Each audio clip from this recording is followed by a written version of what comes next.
video aksi bullying yang diduga mahasiswa Unpar viral. Video bullying atau perundungan yang dilakukan oleh sejumlah remaja. Kasus bullying kerap terjadi di dunia pendidikan Indonesia. Kasus bullying atau tindak penindasan yang terjadi di lingkungan pendidikan Menambah buram wajah pendidikan Indonesia. Polresta Malang terus mendalami dugaan kasus perundungan. Aksi bullying yang dilakukan anak-anak muda menyentak negeri. Kasus bullying kerap terjadi di lingkungan sekolah. Mengapa hal tersebut sering terjadi? Sisi gelap yang terdapat di lingkungan pendidikan Indonesia tidak lain dan tidak bukan ialah perundungan atau pembulian. Kami dari kelompok 2 pada mata kuliah Pancasila ini mencoba untuk meneliti mengenai kasus bullying yang terjadi di beberapa perguruan tinggi yang ada di Indonesia. Kami telah membuat kuesioner yang telah kami sebarkan ke beberapa mahasiswa dari berbagai universitas di Indonesia. Berikut merupakan pembahasan panjang dan hasil kuesioner yang telah kami peroleh mengenai pembulian. Dan sebelumnya, hai, nama saya Muhammad Azam Al-Fatih. Dan saya Asfil Asfia. Di sini, saya bersama teman-teman saya dari Universitas Brawijaya Program Studi Akuntansi akan membahas mengenai kasus bullying yang terjadi di perguruan tinggi. Tampaknya, kata bully sudah tidak asing lagi bagi seluruh kalangan Indonesia. Bahkan, bully sendiri tidak memandang usia, sehingga memberikan rasa yang sangat traumatis terhadap korbannya.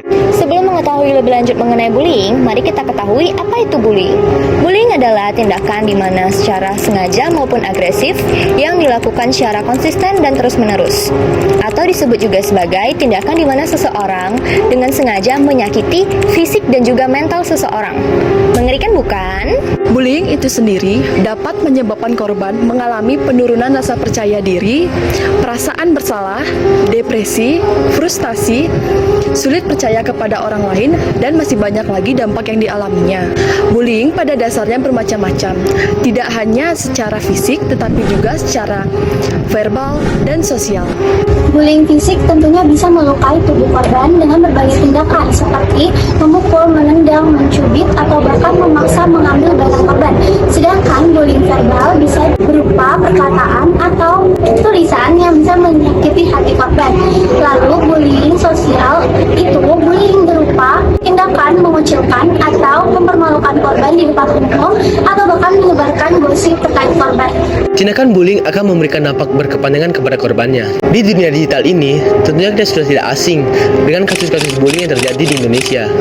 Ketika membacanya, kamu pasti akan merasa miris dan menyayangkan mengapa tindakan itu bisa terjadi. Lingkungan pendidikan yang seharusnya digunakan sebagai tempat untuk menuntut ilmu dengan baik, malah menjadi wadah untuk melakukan tindakan bullying bagi para pelaku. Meskipun jenjang perguruan tinggi identik dengan mahasiswanya yang terdidik, akan tetapi kasus bullying ini justru tidak pernah surut.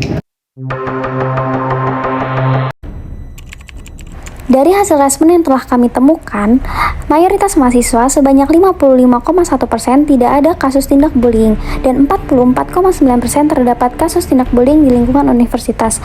Maka dapat disimpulkan bahwa kasus tindak bullying di lingkungan universitas terjadi hampir setengah dari responden yang terkumpul. Mayoritas mahasiswa yang melakukan ataupun menerima bullying melakukan tindakan dengan metode verbal sebagaimana yang telah kami peroleh, yaitu sebesar 36,7%, dan dalam metode pengucilan sebesar 10,2%, dan sisanya tidak mengalami tindak bullying dalam bentuk apapun. Dari hasil responden yang didapat, kami memperoleh data sebanyak 42,9% tidak terdapat kasus bullying, 40,8% pelaku tidak mendapatkan sanksi, dan 16,3% pelaku mendapatkan sanksi. Maka dari itu dapat ditarik kesimpulan bahwa kebanyakan responden tidak melihat atau tidak merasa ada kasus bullying di sekitarnya. Dari hasil respon yang didapat, diperoleh data sebanyak 42,9% tidak terdapat kasus bullying, 30,6% korban tidak mendapat perlindungan dari lingkungan sekitar, dan 26,5% korban mendapat perlindungan. Maka dari itu dapat ditarik kesimpulan bahwa kebanyakan responden tidak melihat atau tidak merasa ada kasus bullying di sekitarnya.